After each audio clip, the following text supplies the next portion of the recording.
nature. The decoration of the restaurant is unique, creating a unique atmosphere. Are you still worried about finding delicious food? Come to Sun Valley to meet all your expectations. On one side of the courtyard, a tree with flowers and a table of delicious food. Everything in the world, only delicious food and beautiful scenery can be lived up to. Sun Valley, a wonderful journey for taste buds. Here, every dish is a carefully cooked work of art. From the selection of fresh ingredients, to the unique cooking skills, to the exquisite arrangement, all of them show our persistence and love for food. Entering our restaurant, you will be attracted by the Sun Valley. Whether it is warm lights, comfortable seats, or unique decoration, it will create a relaxing and pleasant dining environment for you.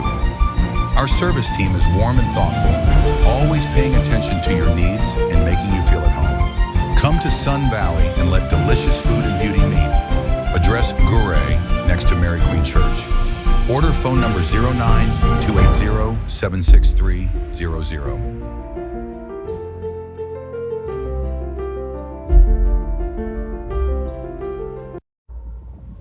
Driving in demanding environments can make your engine work harder, adding stress to all the internal components, making them wear out more quickly. Engine combustion produces ash and other deposits that can form a sludge, blocking vital oilways and restricting oil flow throughout your engine.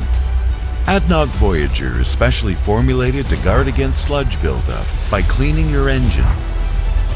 ADNOC Voyager is certified by major car manufacturers and is engineered for optimum performance, ensuring maximum protection throughout the life of your engine. ADNOC Voyager. Drive with confidence.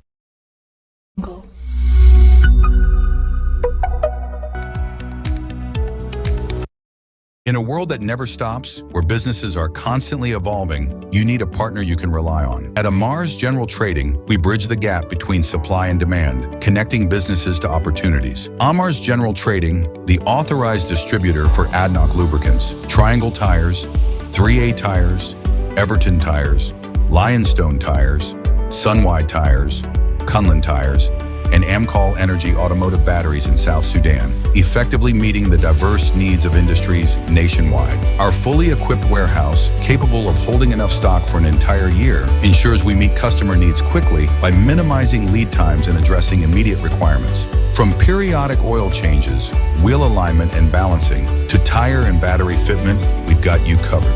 Our fully equipped and facilitated auto service center ensures that your vehicle receives top-notch care for all its periodic maintenance needs. Amars Diesel Services. We specialize in the repair and calibration of diesel injectors and pumps, diesel engine maintenance, and diagnostic services. Our skilled technicians use advanced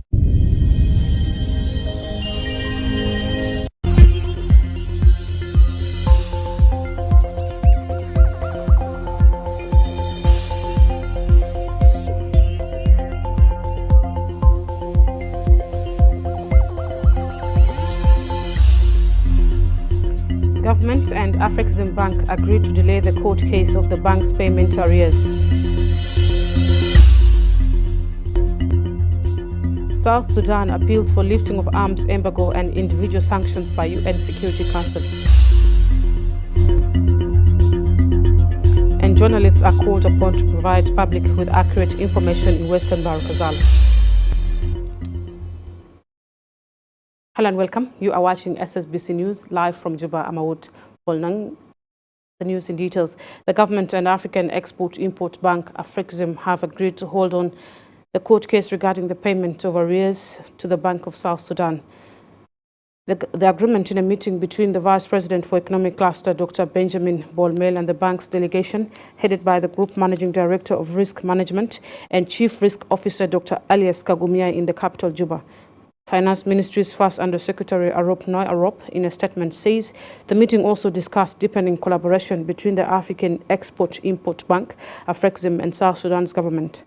With the bank's Group Managing Director, Dr. Elias Kagumia, acknowledges the prevailing financial challenges faced by the country caused by 2020 2013 conflict and disruption in South Sudan's oil production, which he attributes to the ongoing war in the neighboring Sudan, adding that they have agreed to delay the court case on the payment of arrears by South Sudan until further notice.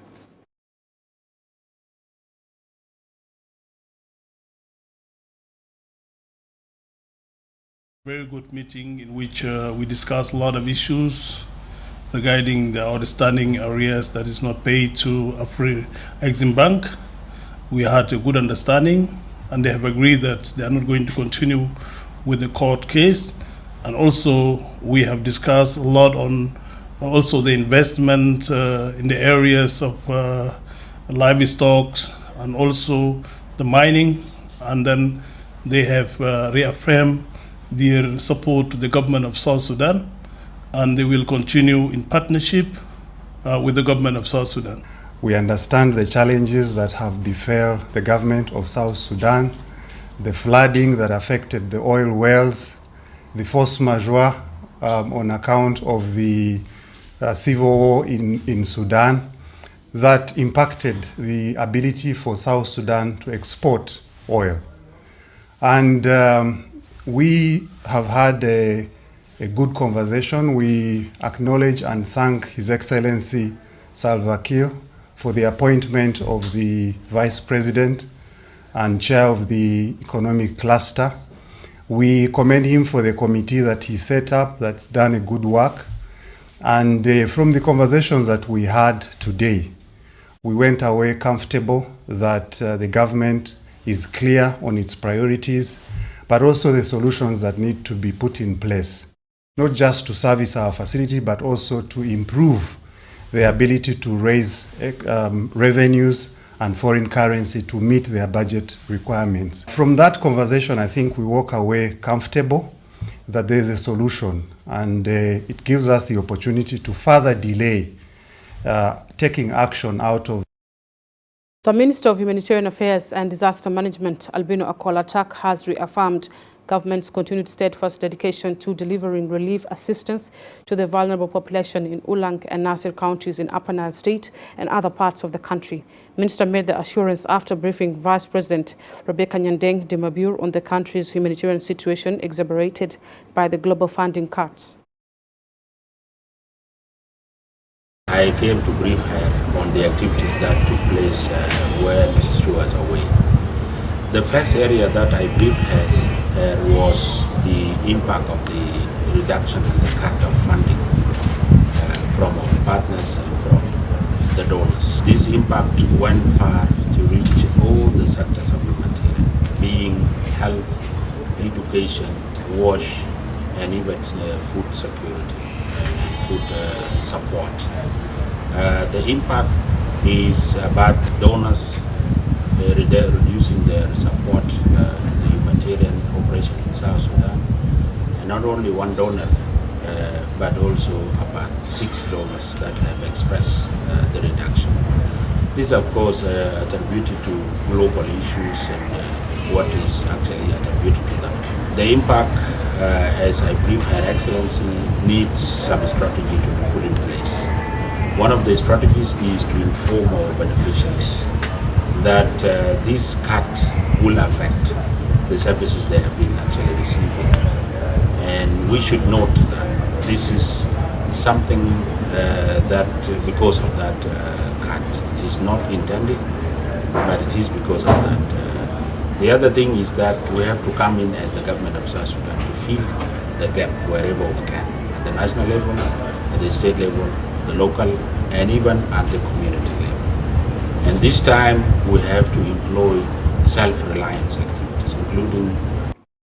Government has convened with a delegation from the Russian Federation Chamber of Commerce to discuss concretizing cooperation in various sectors that include enhancement of agriculture. During the meeting, the Minister of Agriculture and Food Security, Hussein Abdelbagi Akol, has assured the delegation of South Sudan's high potential for producing diverse agricultural varieties, emphasizing the country's readiness for foreign investment. Speaking to SSBC, the ministry's Undersecretary, Matthew Gordon Udo, underscores the need for formal agreements to facilitate investments, a move he says would enable South Sudan and Russian Federation to establish frameworks for mutual benefits.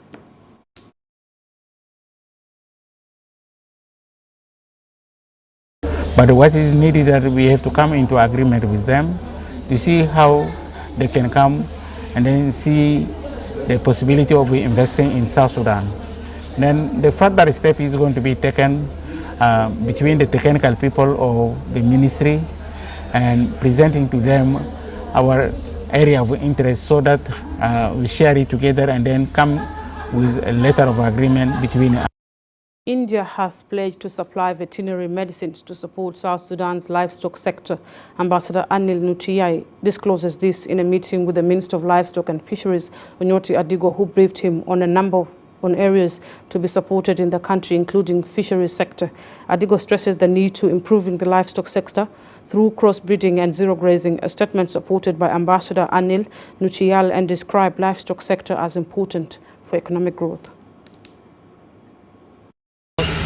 As we mentioned, we have not less than 36 to 38 million livestock in this country. We need a lot of taken care of. We need to take care of them. The veterinary services be given to them, even feeding, even to change the quality of our cows so that they become manageable, like the cows of milk or meat. So we need really crossbreeding, and we need zero grazing, which is supposed to happen because our livestock here were actually the source of community conflict, which we don't want. We need to see that this livestock is more commercialized than at the present moment when they are used for prestige and marriages. One of the immediate proposals that we have with us is that we have vet doctors available in our peacekeeping mission in South Sudan, and we have also medicines available that we can give to the animals here who need help and support. So for this I requested the Honorable Minister, let us have a joint camp with our doctors, Honorable Minister and myself, one day in near future, where we Crossing to New York, where South Sudan's ambassador to the United Nations, Cecilia Adut-Manyok, has expressed disappointment over the renewal of the arms embargo and sanctions imposed on individuals by the UN Security Council, stressing the negative impact on the ongoing training of unified forces and the army unification process, a crucial step aims at conducting general elections in 2026. The Council on May 30, 2025 extended the arms embargo and targeted sanctions on South Sudan until May 31, 2026, citing persistent political instability. With this, South Sudan now appeals for lifting of these sanctions as parties commit to implementation of the revitalized peace agreement. SSBC's Mutiang Joseph reports. Tool of accountability, but also risk becoming a barrier to opportunities. The United Nations Security Council's decision on May 30th, 2025 to renew the arms embargo and targeted sanctions on South Sudan until May 31st, 2026, drew strong objections from Russia and China. The government voices deep disappointment at the resolution, arguing that the continued restrictions hinder national development, harm ordinary citizens, and undermine the peace process. Speaking on behalf of the government, South Sudan's United Nations Permanent Representative Cecilia Adut-Manyok acknowledges and appreciates the support from regional bodies such as the African Union and IGAD, and from member states including China, Russia, Pakistan, Algeria, Sierra Leone, and Somalia. These nations supported a more flexible approach that respects national sovereignty and locally driven peace efforts. And appreciate the African group and the members of the Council, especially the governments of China, Russia, and Pakistan, for their principal position, solidarity, and consistent engagement during the negotiation process. Your commitment to fairness and your recognition of the importance of nationally driven solutions have not gone unnoticed. Mr. President, while we welcome certain aspects of the resolution, we must express our deep disappointment with the Council's decision to exclude the key proposal meant to enhance and protect the peace process. Our proposal aimed to reinforce the role of the National Unified Forces in implementing the Chapter 2 of the revised agreement, which is the central to the peace architect we are working tirelessly to implement. The sanctions have been renewed despite the country's ongoing progress in drafting a permanent constitution, unifying the army, conducting a population census, foundational steps towards credible elections at the end of the transitional period. The council, however, cited risk of a relapse into civil conflict. Beyond political and security implications, the government described the sanctions as a violation of national sovereignty and a major obstacle to economic development in terms of foreign investment, access to credit, and small business development, ultimately affecting the livelihoods of ordinary citizens. Just a few days ago, I received a message from a young South Sudanese entrepreneur who expressed their frustration that the continued existence of the sanction discourages foreign investors from engaging with his businesses. And I quote, "Thank you so much for taking the time to respond to me despite your job at the UN being so demanding, especially at this crucial time when the people who claim have understood our problems more than us, the South Sudanese, are getting ready to decide how we should live our life. Let it be clear that we are not asking for a blank check. We are asking for a fair opportunity and a balanced approach that supports the efforts of those who are working for peace and economic renewal. Let us not forget that sustainable peace cannot exist without livelihoods, without hope, and without opportunities." Despite the setback, Cecilia reaffirmed the country's commitment to peace, reform, and international cooperation, underscoring the country's focus on homegrown solutions and national ownership of the peace and development agenda. 6 countries abstained from the vote, expressing regret that the resolution failed to address the lifting of the arms embargo on the necessary unified forces, a critical component of the country's security sector reforms.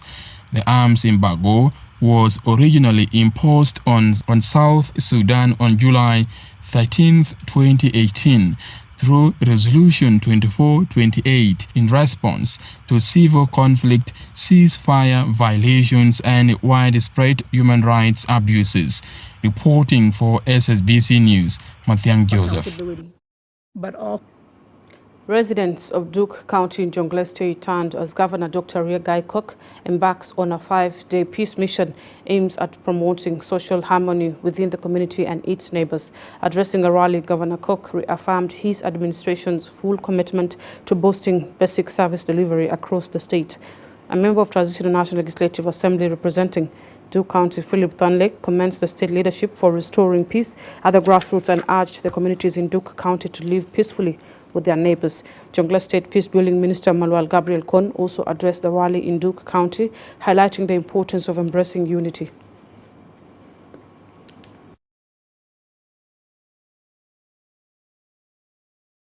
People, and we have committed ourselves that we will share what we heard and what we have seen with His Excellency the President of the Republic, Salva Kiir Mayardit, and his deputies, with an aim of finding solutions and to institutionalize the engagement between the state government and the people of Duke.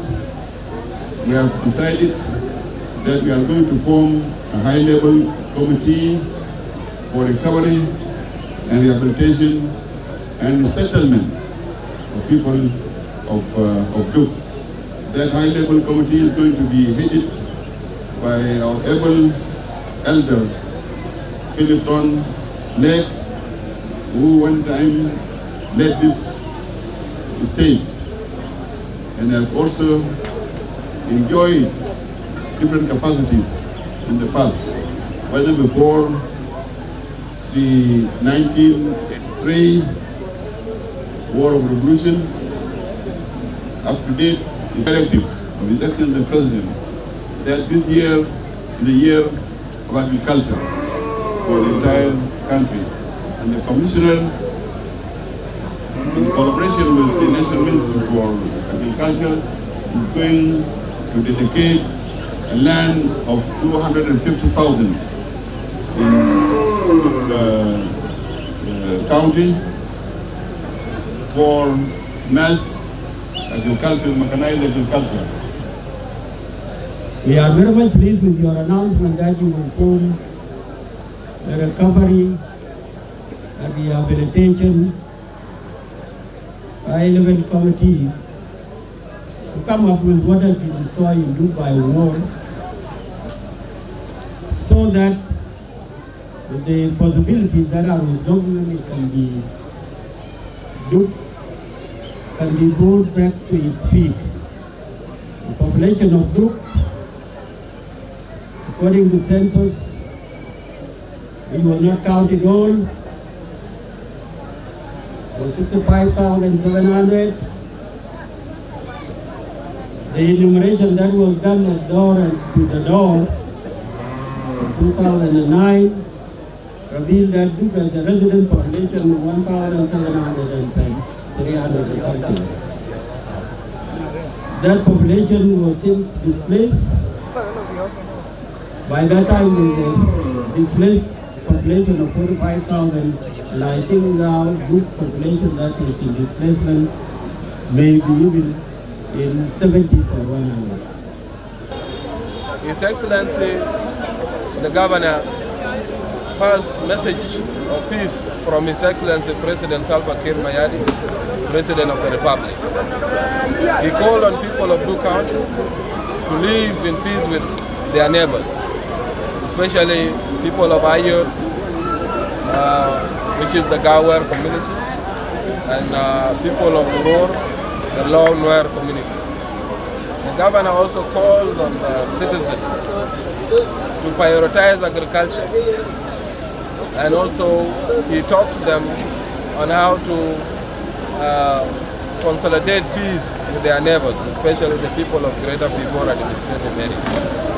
He promised the Commissioner and the chiefs that they will be traveling to Unon Anam, where they will spend days with his counterpart. Let's go to Upper Nile State capital Malakal, where a security committee chaired by Governor James Kongchwol has passed resolutions to boost service delivery. In a statement to SSBC shortly after the meeting, Information Minister Peter Ngwojo says the meeting is briefed by the Minister of Cooperatives and Rural Development on policy framework and of Minister of Youth, Culture and Sports on sports activities in the state.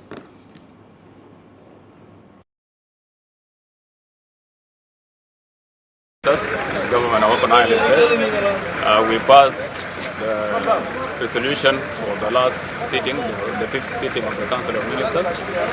We also today passed the memo presented by the Minister of Cooperatives and Rural Development concerning the policy framework.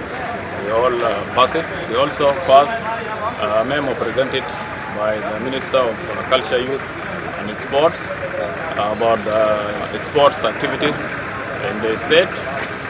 We also deliberated and discussed the issue presented by the Minister of Trade and Industry about the relocation of the Directorate of Investment to his ministry, and this one was left as it is because it is above the powers of the state ministries. Today's sitting was The ministries of Gender, Child and Social Welfare from across 10 states are set to sign a memorandum of understanding on fixing child protection strategies, a significant move to meeting each target of response and mitigation against the forms of abuses. Abate Simon Godo reports. Are featured as the best intervention tool aiming to improving welfare of diversity for young children. The Minister of Central Equatoria State for Gender, Child and Social Welfare, Gentia Elojai, calls for capacity building support to narrow the capacity gap, especially ability to maintain consistency reporting and data collection. فيهم تتقام نايمين في البراندات اللي قاعدين في أطفال تحت الكبار نايمين. فعشان كده الناشط الاجتماعي الناشط العامل الاجتماعي هو الدور بتاعه مهم جدا عشان يقدر يحصر لنا ذاته عدد بتاع الأطفال دي. The Minister of Gender, Child and Social Welfare for Upper Nile State, Yusuf Mabek Ajam, calls for support on the child protection awareness and training in emergencies to community leaders and other partners. قدرنا نوفر ده قرية الأطفال دي كده عملناه وهسه شغالين مع واحدة من المنظمات إنه عشان نحن نقدر الأطفال المشردين، الأطفال اللي بيكونوا حديثي الولادة اللي بيكون بقيت اللي بيكون ما عنده معول نقدر نحتويه كحكومة ومع شركائنا نقدر نقدم لهم سبورت، وإحنا متأكدين إنه شغالين يعني مع شركائنا حتى أطفال المشردين ودول هنعمل لهم تدريب بالذات في المذكرة التفاهم الجديدة دي. The Minister of Western Baragazali State for Gender, Child and Social Welfare, Elizabeth Mario Masama, calls for support for capacity case management services, vocational skills, mental health, and psychological support to vulnerable children. أنا من هنا بقول كلام ده للحكومة للمنظمات. أننا نكون جادين كذا نجيب اليات ده في محل الخلاص كبير راجل قادر يشتغل يشوفوا محل الشغل اللي كنتوا فيه زي مثلا الورش اللي كنتوا فوق الناس اللي بيتعلموا الصنع ولا يودوهم في يعني مثلا بيقدر خلاص يجندوه على غادي يلقى شغل عشان يقدر يشيل نفسه ما يخلوه في الشارع لأن المجرمين كتروا في الشارع يعني بيجوا بقلوا من الناس في الشارع وده الوزارة قرار ما بيقدر بيقله ده مساعدة بتاعت المنظمات ويد من الحكومة الكوبي عشان نقدر نعمل محل الوزارة في The representative of Special Protection Unit in South Sudan National Police Service, Lieutenant Colonel John Gwet, affirms the need of training officers on child care.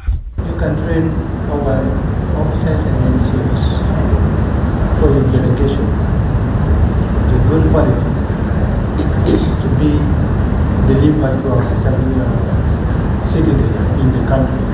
We need this good training.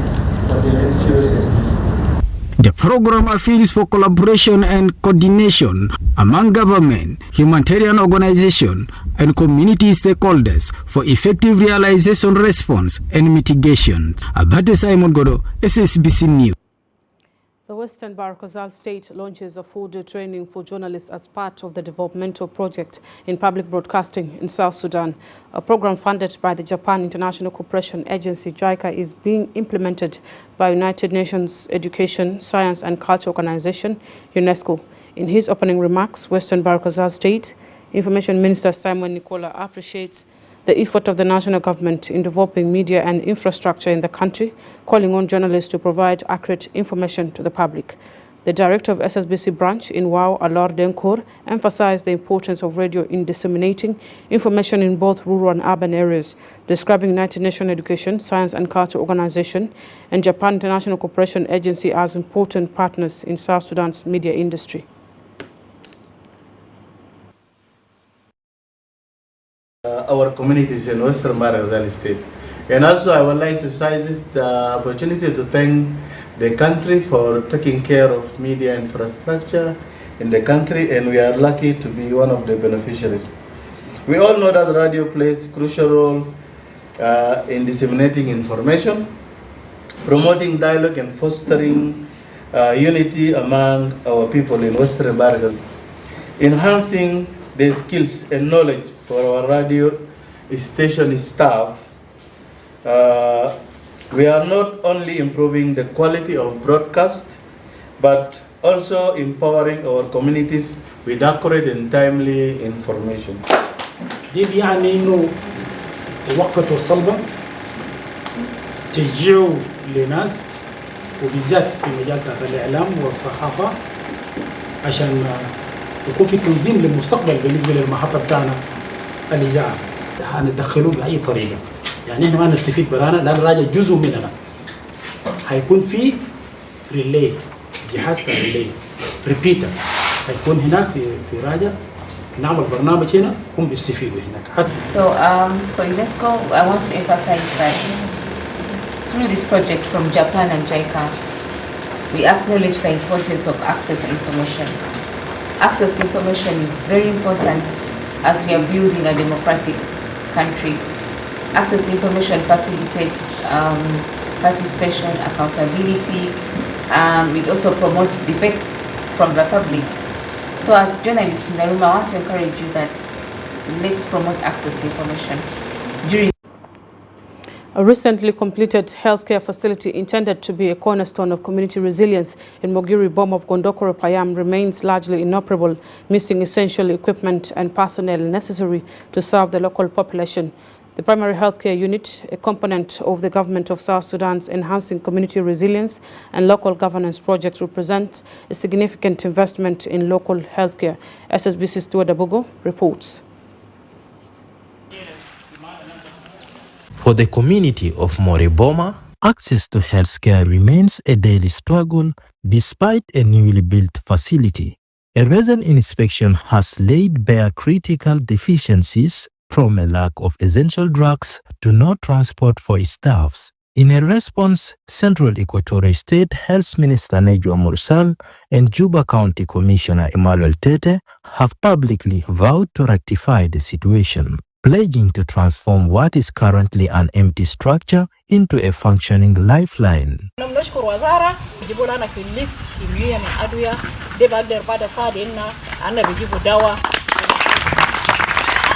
كل من نلقوه كان من WHO كان من وزارة الصحة كان من منظمات الثانية نبحاول لازم أن بيجيبوا دواء في examination bed ده كمان كان وصل يجي يجيبوني لأنه examination bed ده table ده هو لازم البكون فوق زول يرى بتحسوده نحن كنعمل علاج هنا ده سهل لنا كحكومة لأنه زول هسه كان يعني بيجرموا لادي بومبا ما بيجا تبايان بيجا في زمن برابرا ويان ممكن بيجا سواحد بالليل ممكن بجاسة كم أنا هنا برضه في الليفل بتاعنا نقدر نوفر وكجيبة كام لكن هي زول البوازويني أنا هنا في كاونتي ما بيسيبه أنا بعمل له تخصيص في حاجة في كل شهر أو في كل أسبوع أنا بتطلع عشان يشجع ولا شكل كان ده زول راجل alikuwa jibueni shakalna بيوفر له موتر ما سنكيه ولا بجاج عشان ما يحددوا ما يشيل بيجيبوا موتر شوية كبير على شكل تو براو. As the community also highlights the devastating impact of flooding, the clock is ticking for these commitments to become reality. أنا بدي شكرا لحكومة بتاعنا بتاع الولاية، بدي المكتب بتاع المحافظة، بدي شكرا لوالي بتاعنا جد الله مويه هسه كمان عمل لنا كارثة. كسنة دي كفوتو ما جاب كورب هناك والي بيجا سامبلا جري تهدي جوات نين وغاغته نينا باكور كيف باسالي. For the community of Moriboma, the promise of this healthcare facility offers a glimmer of hope. However, the translation of this commitment into tangible action is crucial to transform an empty structure into a functioning lifeline for the people it was built to serve. In another development, the Joint Committee, joined by the Minister of Housing, Land and Public Utilities, David Morbe, also held discussion with citizens in Garbu village, focusing on a collaborative efforts to address land issues within the state. For SSBC News, I am Stuart Abugola Suba reporting. Let's go for a short break and stay tuned for more stories coming up.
Welcome back from that short break. To proceed, the Chinese medical doctors who are currently in South Sudan have begun conducting a public lecture on hepatitis B virus for students at Ayi University, focusing on causes of virus and its effects on human health. Speaking to the media after the lecture on Wednesday, Ayi University's Vice Chancellor Dr. Isaac Ayi says the program is aimed at educating students on the hepatitis virus and how they could help to carry out awareness to the public regarding the effects of the virus to human health.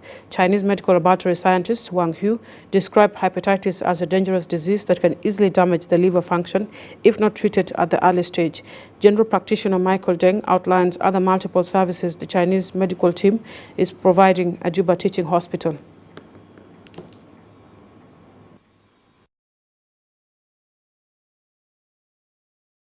Hepatitis B is one of the major threats, especially when it is in a complication stage. Liver is a very important organ in the body, and once it's damaged, you'll not be able to survive. And we know a living human being is a contributing human being, economically, physically, socially, and in every way they contribute to the nation building. So we better prevent hepatitis B so that we can contribute to our nation as living people who are living. So out there, we should know how to prevent hepatitis B through physical route, through blood transfusion, through sexual intercourse. So if we know how to prevent those routes, then we shall have prevented. Liver is very important for our body. It can reduce the toxin and produce not protein and enzymes. How to diagnose is very based on laboratory testing. We have serologic, for example, HBsAg, HB, and antibody research. We have PCR. We can test viral load. Yes. Also, we need to monitor liver function. We have liver function routine, for example, ALT, AST, and protein and bilirubin. So if you found you have dangerous activities, maybe you need to test hepatitis as earlier as possible. In Juba Teaching Hospital, we have an ENT department, we have a dermatology department, we also have internal medicine department, we have surgical and gynecology department.